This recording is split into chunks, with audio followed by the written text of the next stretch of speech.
మల్లన బ్రహ్మోత్సవాలు ఇవాటి నుంచి ప్రారంభమయ్యాయి. సంక్రాంతి నుంచి యుగాది వరకు 3 నెలల పాటు సాగే ఈ జాతరకు భక్తులు పోటెత్తుతారు. అధిక సంఖ్యలో మల్లన దర్శనానికి వచ్చే భక్తుల కోసం అధికారులు సకల సౌకర్యాలు కల్పించారు. జాతర ఏర్పాట్లపై అధికారులు ప్రత్యేక నిధులు కేటాయించి భక్తులకు ఎలాంటి ఇబ్బందులు కలగకుండా ప్రత్యేక చర్యలు తీసుకోవాలని దేవాదాయ శాఖ ఆదేశించింది. జాతరకు ప్రత్యేక బస్సులు, అదనపు క్యూ లైన్లు, తాగునీరు, చల్లపందిళ్లు వంటి మౌలిక సదుపాయాలు అధికారులు కల్పించారు. తెలంగాణతో పాటు ఆంధ్రప్రదేశ్, మహారాష్ట్ర, కర్ణాటక, తమిళనాడు, ఛత్తీస్గఢ్ సహా విదేశాల నుంచి భక్తులు తరలి వచ్చి స్వామివారిని దర్శించుకొని మొక్కులు చెల్లించుకుంటారు.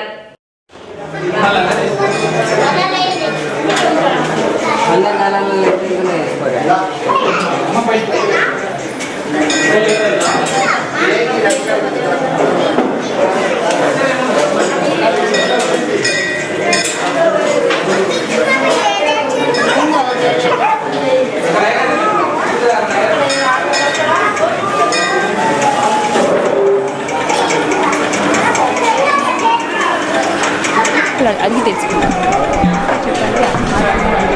భక్తులకు ఎలాంటి ఏర్పాట్లు చేశారు? ఈ యొక్క మనకు సంక్రాంతి పర్వదినాన విచ్చేస్తున్న భక్త జనాలందరూ కూడా స్వాగతం, సుస్వాగతం. మనకు గతంలో కంటే భక్తులు వస్తారని భావిస్తున్నాయి. ఎందుకంటే గతంలో మనకు మేడారం సమ్మక్క సారలమ్మ జాతర లేదు. ఈ సంవత్సరం మేడారం సమ్మక్క సారలమ్మ జాతర ఉండడం వల్ల భక్తజనం బాగా అధిక సంఖ్యలో విచ్చేస్తారని భావిస్తున్నాం. వారికి ఈ తగ్గట్టుగానే మేము అన్ని ఏర్పాట్లు కూడా చేయడం జరుగుతుంది. మనకు మొన్న సమీక్ష సమావేశంలో గౌరవ మంత్రివర్యులు, ఎమ్మెల్యే గారు, కలెక్టర్ గారి సమావేశంలో 15 డిపార్ట్మెంట్లతోటి కోఆర్డినేషన్ చేసుకొని ఈ యొక్క జాతర విజయవంతం చేయవలసిందిగా వారు సూచన చేయడం జరిగింది. వారి సూచనల ప్రకారంగానే మేము మా యొక్క విధుల పట్ల కూడా మేము అందరం నిమగ్నమై మా యొక్క భక్తజనానికి ఇబ్బందులు లేకుండా అన్ని ఏర్పాట్లు కూడా చేయడం జరుగుతుందని కూడా ఈ సందర్భంగా తెలియజేస్తున్నాం. ఎంతమంది భక్తులు వచ్చే అవకాశం ఉంది ఈసారి? సుమారు మనకు గతంలో వస్తే మనకు 5 నుంచి 6 లక్షల మంది వచ్చినట్టు అంచనాలు ఉన్నాయి. ఇప్పుడు మనకు రెట్టింపుగా వస్తుందని భావిస్తున్నాం. సుమారు 10 లక్షల మంది రావాల్సి వస్తుందని కోనే మేము ఈ అన్ని ఏర్పాట్లు చేయడం జరిగింది. ఇప్పుడు ఈ కాలంలో కోవిడ్ మళ్ళీ వస్తుంది కదా, దాన్ని బట్టి మీరు ఎలాంటి చర్యలు తీసుకున్నారు? కోవిడ్ విజృంభిస్తున్న సందర్భంగా మేము గౌరవ ఎమ్మెల్యే గారి ఆదేశానుసారంగా మన హెల్త్ డిపార్ట్మెంట్ వారి సహాయ సహకారాలు తీసుకొని అందుబాటులో ఉండే విధంగా మాస్కులు ఏర్పాటు చేయాల్సిందిగా వారిని కోరడం జరిగింది.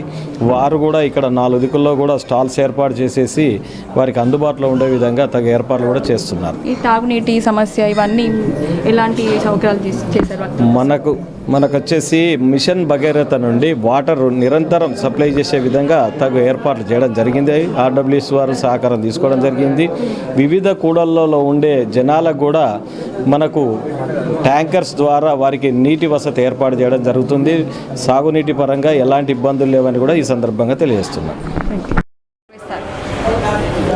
స్వామివారికి నిత్య పూజగా మనము ఉదయం 4:30 గంటలకి ప్రాతకాలంలో స్వామివారికి అభిషేకము మరియు మహాధ్యానిక కాలం అభిషేకము, విశేష అలంకరణ, మహానివేదన, దాంతోపాటు సాయంకాలం ప్రదోషకాలంలో 6 నుండి 6:30 గంటలకి స్వామివారికి ప్రదోషకాల అభిషేకంతో పాటు విశేషంగా హారతులు స్వామివారికి మనం నిత్యం చేసేటువంటి పూజలో భాగంగా నిర్వహిస్తూ ఉంటాము. తర్వాత భక్తుల చేత ఆర్జిత సేవలుగా మనం చేస్తున్నటువంటి కార్యక్రమాలు, అర్చనలు, అభిషేకాలు, కళ్యాణాలు మరియు బియ్యం తెచ్చి వండి బెల్లం వేసి పాలు అవన్నీ పోసి వండి ఎక్కిస్తాం. ఎన్ని రోజులు ఉంటారు? అంటే ఈ పట్నాలు వేస్తారా మీరు? మేము ఏమయ్యాం అవి మాకు ఓన్లీ బోనం చేస్తాం అంతే. నేను ఫస్ట్ టైం ఇక్కడికి రావడం ఎలా అనిపిస్తుంది? చాలా హ్యాపీగా అనిపిస్తుంది. ఇలా మీరు అత్తమ్మ వాళ్ళు వస్తారు కానీ మేము మమ్మీ వాళ్ళు ఇప్పుడు ఫస్ట్ టైం నేను రావడం చాలా హ్యాపీగా ఫీల్ అవుతున్నాను.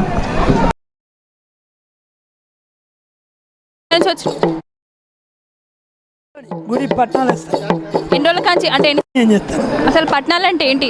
ఏం చేస్తారు? మల్లన్న దేవునికి వచ్చిన ప్రజలకు మంచి జరగటానికి కొడుకులు, బిడ్డలు బండారు భర్త భాగ్యం కలచడానికి వాళ్ళకు దేవుని పూజలు చేస్తాం, పట్నాలు ఇస్తాం. అంటే ఏమేమి చేస్తారు? పట్నాలు అంటే ఎట్లా చేస్తారు? ముందుగా ముత్యాల పూలు పోసి గౌరవం పెట్టి అచ్చందలు ఎత్తాం, మళ్ళీ పసుపు కుంకుమతో పట్టాలు వేస్తాం, బోనాలు చెల్లిస్తాం, అచ్చందలు వేసి వాళ్ళ హుక్కుబద్దు పట్టించి దేవుని దగ్గరికి పంపిస్తాం. అంటే ఎట్లాంటి మొక్కులు ఇక్కడ మొక్కుకుంటారు, అంటే ఎట్లాంటి వాళ్ళ కోరుకున్నలు ఏదైనా కష్టాలు వచ్చినా మా కొడుకులు కావాలి, మాకు ధన సంపాదన లేదు, మా బతుకు తెరువు కావాలని దేవుని మొక్కితే ఆ దేవుడు అంత భక్తి ఇస్తాడు. మల్లన్న మాజీ సీఎం టీడీపీ అధ్యక్షుడు చంద్రబాబుతో తనకు మంచి సన్నిహితం ఉందని కాంగ్రెస్ పార్టీ నాయకురాలు వైఎస్ షర్మిల అన్నారు. చంద్రబాబును తన కుమారుడు పెళ్లికి ఆహ్వానించారని తెలిపారు. రాజశేఖర్ బిడ్డలు పెళ్లిలకు కూడా చంద్రబాబు వచ్చారని షర్మిల తెలిపారు. వైఎస్ఆర్ గురించి చంద్రబాబు ప్రస్తావించారని వారిద్దరికి ఉన్న అనుబంధాన్ని పంచుకున్నారని తెలిపారు. చంద్రబాబుతో తనకు రాజకీయ సంబంధాలు లేవని షర్మిల అన్నారు. తాను కాంగ్రెస్ లో ఉన్నానని, చంద్రబాబు టీడీపీ అధ్యక్షుడిగా కొనసాగుతున్నారని తెలిపారు. తనకు ఏ పదవి ఇవ్వాలనేది కాంగ్రెస్ హైకమాండ్ నిర్ణయిస్తుందని చెప్పారు షర్మిల.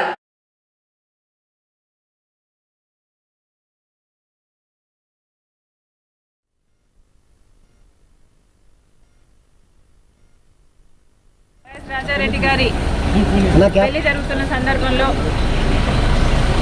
చాలామంది ఇన్వైట్ చేస్తున్న రాజకీయ నాయకుల్ని, అందులో భాగంగానే చంద్రబాబు గారిని కూడా పెళ్లికొచ్చి వాళ్ళని ఆశీర్వదించాలని కోరడం జరిగింది. చాలాసేపు రాజశేఖర రెడ్డి గారి గురించి, వాళ్ళ ఫ్రెండ్షిప్ గురించి, వాళ్ళ రాజకీయ ఇనిషియల్ ప్రస్థానంలో జరిగిన విషయాల గురించి అన్నీ గుర్తు చేసుకున్నారు, మాకు గుర్తు చేశారు. చాలాసేపు మాట్లాడడం చాలా సంతోషం అనిపించింది. వచ్చి ఆశీర్వదిస్తామని మాటిచ్చారు.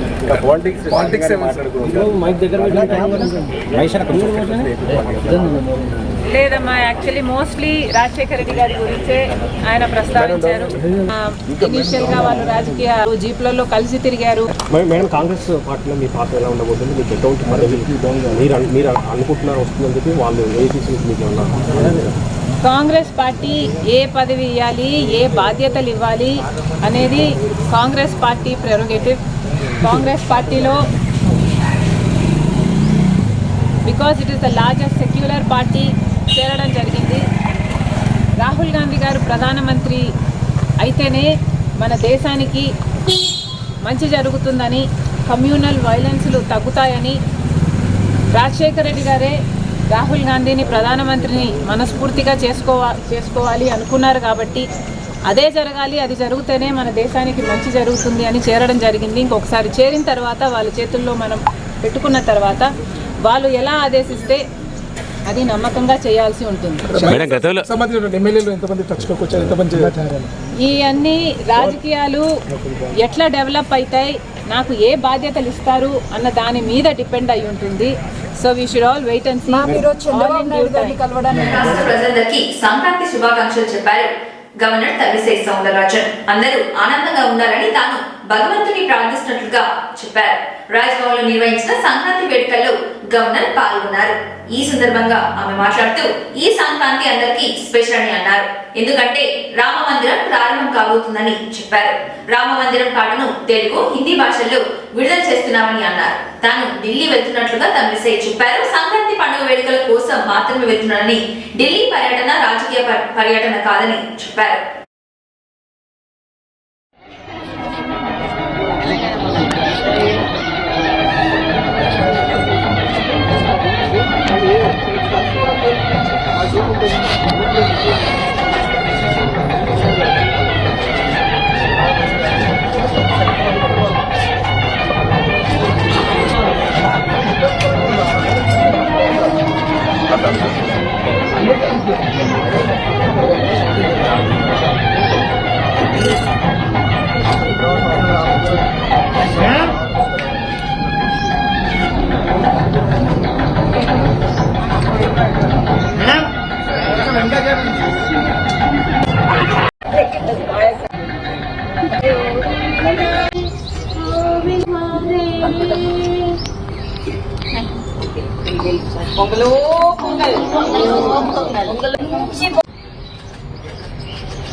మహిళలకు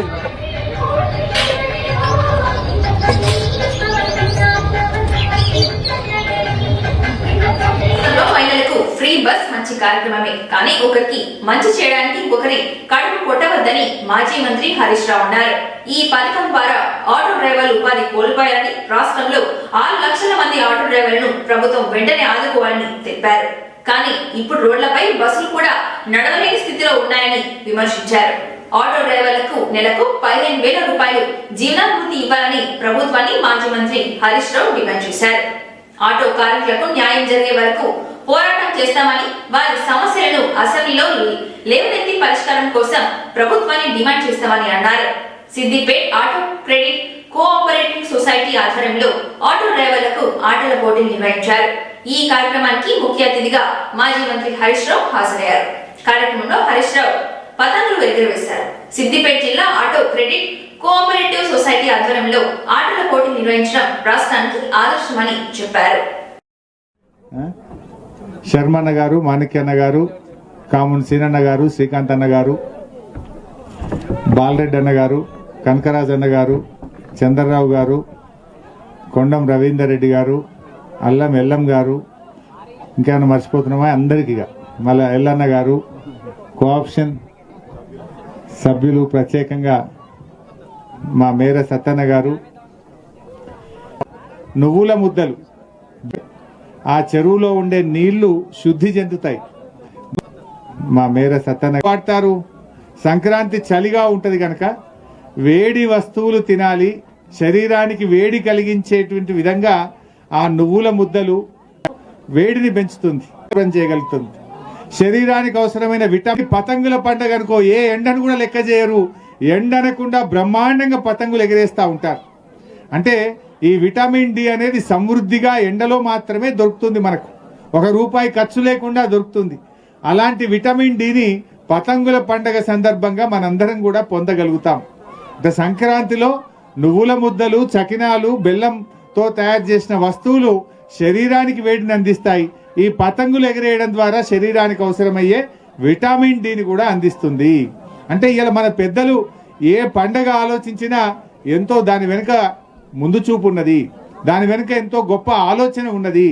అలల్లో వాళ్ళ శరీరం మీద ప్రసరించడం ద్వారా నాన్న నా ఎంబడబడ్డాడు, మా నాన్న ఊకే నాకేదో చెప్తున్నాడు అని అమ్మ మీద, నాన్న మీద పిల్లలు అప్పుడప్పుడు బాధపడుతుండొచ్చు. కానీ పతంగిని ఎలా దారం అద్భుతంగా పైకి ఎగిరే విధంగా ఒక ఆధారంగా నిలబడుతుందో, ఆ పిల్లలకు తల్లిదండ్రులే ఆధారం. ఆ పిల్లలను చక్కటి మార్గములో కంటే శ్రేయోభిలాషులు పిల్లలకు ఇంకెవరూ ఉండరు.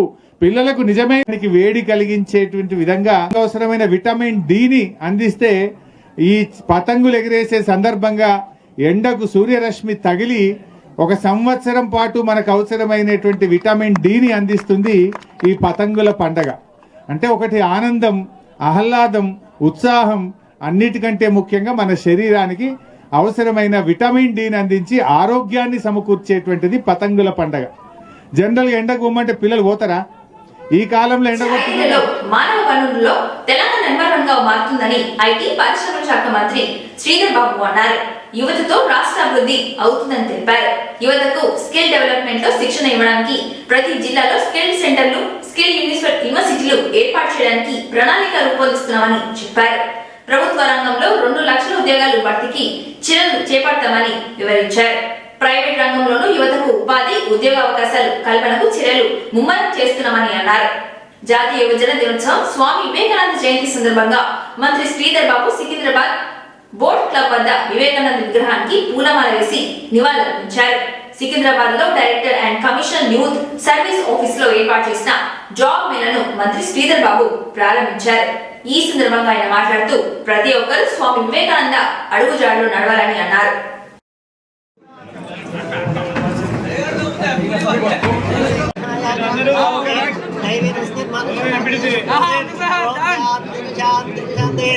ఓం హయం హో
అంబేద్కర్ రాష్ట్ర సచివాలయంలో ఉప ముఖ్యమంత్రి శ్రీ బట్టి విక్రమార్క అధ్యక్షతన మరియు మంత్రి శ్రీధర్ బాబు సమక్షంలో ప్రజాపాలన కేబినెట్ కమిటీ సమావేశం జరిగింది. ఎన్నికల కాంగ్రెస్ పార్టీ ప్రకటించిన 6 గ్యారెంటీల హామీల అమల్లో భాగంగా ఈ రోజు 5 గ్యారెంటీల అమలుపై చర్చించిన సబ్ కమిటీ ఈ సమావేశానికి హాజరై ఆర్థిక శాఖ special chief secretary Ramakrishna Rao, Panchayati Raj ముఖ్య కార్యదర్శి సందీప్ సుల్తానియా, హోం శాఖ మంత్రి కార్యదర్శి జితేందర్, రెవెన్యూ శాఖ ముఖ్య కార్యదర్శి నవీన్ మిట్టల్, మున్సిపల్ శాఖ ముఖ్య కార్యదర్శి కిషోర్ తదితరులు పాల్గొన్నారు.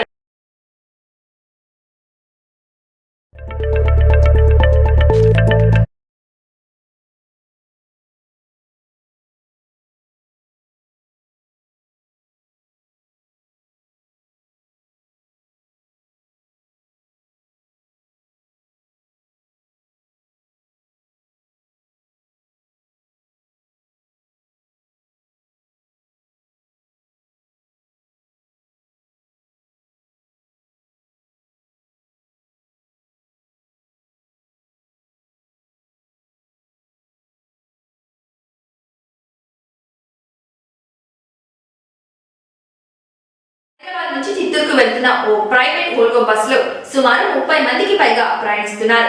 శనివారం తెల్లవారుజామున జాతీయ రహదారిపై గద్వాల్ జిల్లా ఇట్కల మండలం ఎర్రవెల్లి చౌరస్తాలో గల 10వ పోలీస్ బెటాలియన్ ఎదురుగా బస్ అదుపు తప్పి బోల్తా పడింది. షాక్ సర్క్యూట్ తో బస్సులో మంటలు చెలరేగాయి. గమనించిన హైవే పెట్రోలింగ్ పోలీసులు, ఇచ్కాల పోలీసులు బస్ ప్రమాద సంఘటన స్థలానికి వద్దకు చేరుకొని బస్సులో ఉన్న వారిని సురక్షితంగా బయటకు తీశారు. ఈ ప్రమాదంలో ఓ మహిళ మృతి చెందగా 12 మంది తీవ్రంగా గాయపడ్డారు. గాయపడిన వారిని కర్నూలు హాస్పిటల్కి తరలించారు.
సంప్రదాయాలు గొప్పవని హన్మకొండ జిల్లా కలెక్టర్ సిక్తా పట్నాయక్ అన్నారు. హన్మకొండ జిల్లా కలెక్టరేట్ కార్యాలయంలో ఆవరణలో జిల్లా మహిళా ఉద్యోగుల సంఘం ఆధ్వర్యంలో సంక్రాంతి పండుగ నేపథ్యంలో మహిళా ఉద్యోగులకు ముగ్గుల పోటీలు నిర్వహించారు.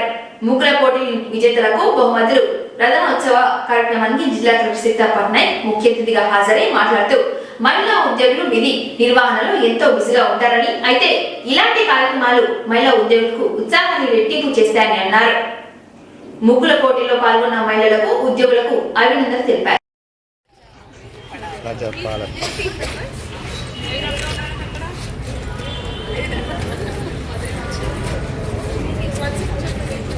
ప్రజాపాలన పాల్గొందా, ప్రజలకు న్యాయం చేద్దాం.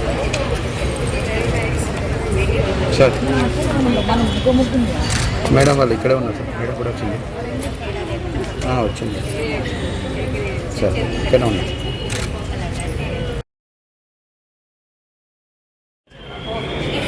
మీరు టాస్క్ ఫోర్స్ కొంతమంది యోగా కాదు జిమ్లా చేసుకోవడానికి ఏమన్నా బాగుంటుంది అట్లాంటివి అడిగారు. So general body February 1st or 2nd వీక్లో జనరల్ బాడీ అది ఒకటి ప్లస్ ఈ అవేర్నెస్ ప్రోగ్రామ్